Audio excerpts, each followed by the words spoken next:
Great morning, great morning, great morning. We here for it. Huh? 5 things what you grateful for. Keep it simple. You don't gotta be over the top. Me, I could be thankful for it. I woke up this morning because somebody didn't. Activity of the limbs, working as it should. I'm in the vehicle. I got a job. I got an opportunity. Bills paid.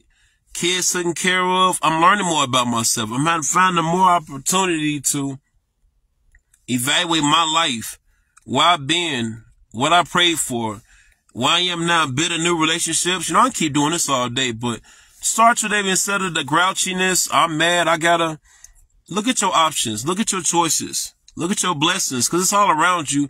That cabinet, that rag, that washing cloth, that washer, that dryer, that sink.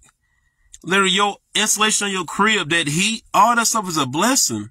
It's all a blessing. Somebody don't get that right now. Somebody don't get that right now. Reflect on that. Ain't nothing wrong with being thankful. Ain't nothing wrong with giving somebody a compliment. Ain't nothing wrong with uplifting somebody. Ain't nothing wrong with liking somebody's comment. Ain't nothing wrong with pushing somebody to keep going. Ain't nothing wrong with that. That's a good thing. When it's time for us to pop up in an endeavor or want some support or a helping hand or whatever the case may be, or a form of finances, we expect everybody to do everything for us. But then when it's our turn, we don't feel like, well, I can't because I got to pay this, or I got to do this, or I got to see about. Practice what you preach. Practice what you preach.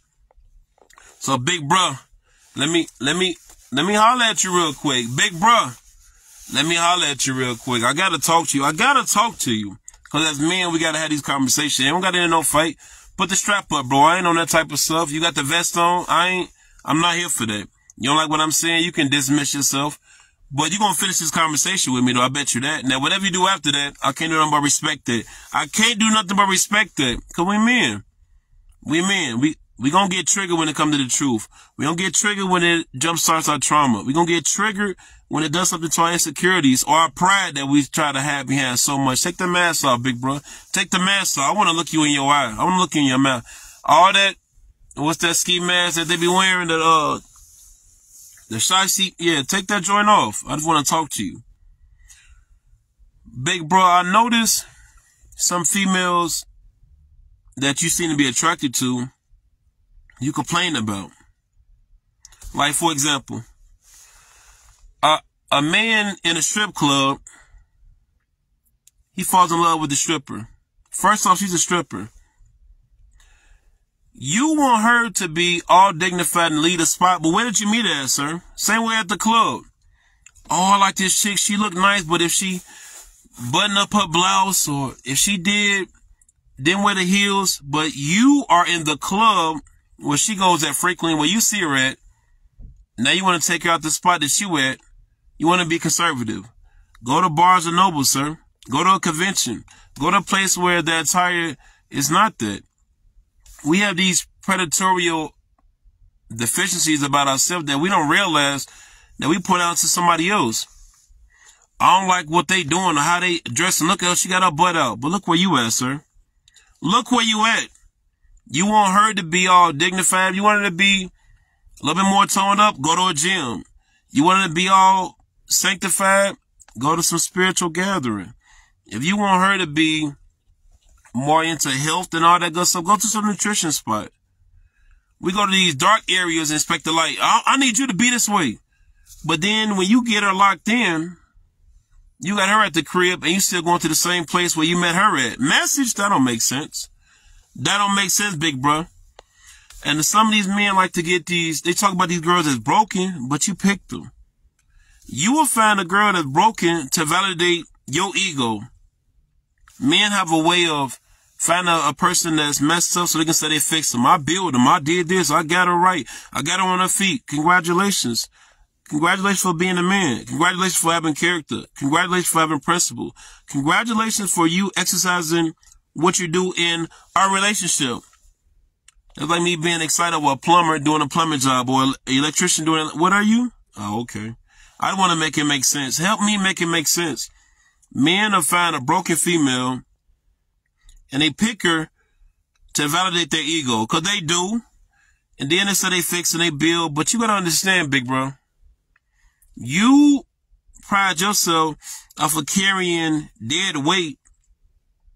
And then you justify it by saying you being a man. But then you complain about it 10 to 15 years together, 10 or 15 years down the way on how the female just don't appreciate you. You found a female who was never grateful. She was needy, big bro. She was needy. You got to understand that. You want a person that's in a better space. The environment says a lot. The communication says a lot. The chemistry, the compatibility, the morals, the principles says a lot. Not the looks, big bro. Not the looks. Not the style. Not because, oh, she seemed like she giving and all this. Okay, but in the moments where it really matter, in the power plays where it really matter, that's what's going to reflect on who she really is. When you broke, that's when it's going to really reflect who it really is. When you lose that car, when you tell her no, when you give her constructive criticism. But y'all just keep going because you like the aesthetics. You like the filter. You like the Instagram look.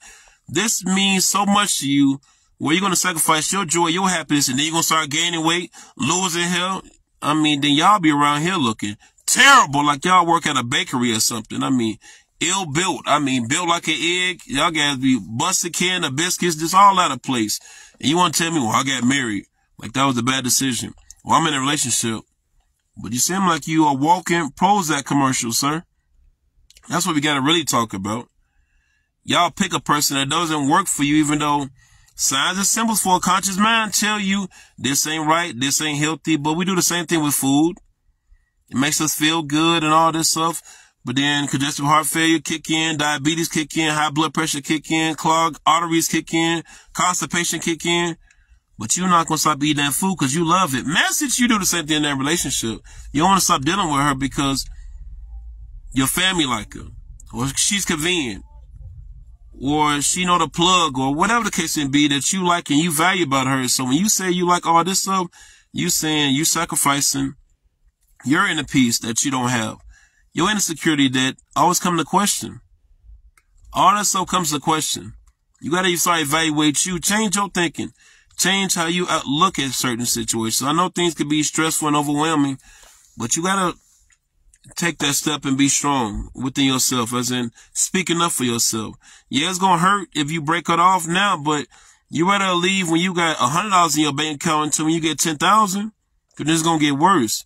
It's like damages in a fight.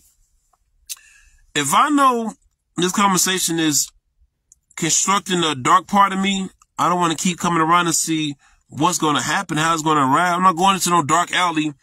And I know it's a gang environment. There's high violence over here. So I'm finna see, okay, this is the quickest way for me to get home. I'm going to jeopardize myself for what?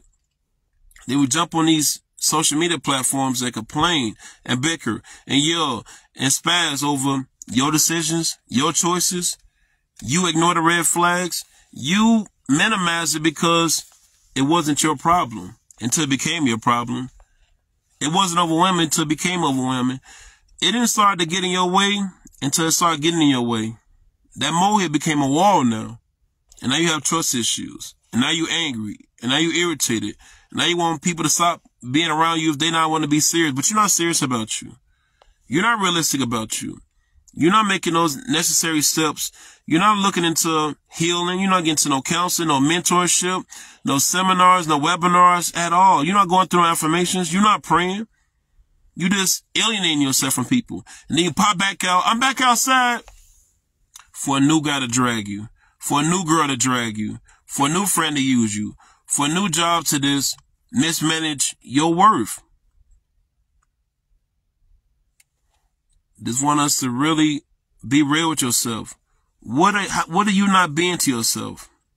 You're not loving yourself. You're not supporting yourself. You're not uplifting yourself. You're not recharging yourself. You just passing yourself around hot potato. You mad off people using you. But you just don't know how to say no. You just don't know how to say no. You keep putting on that cape.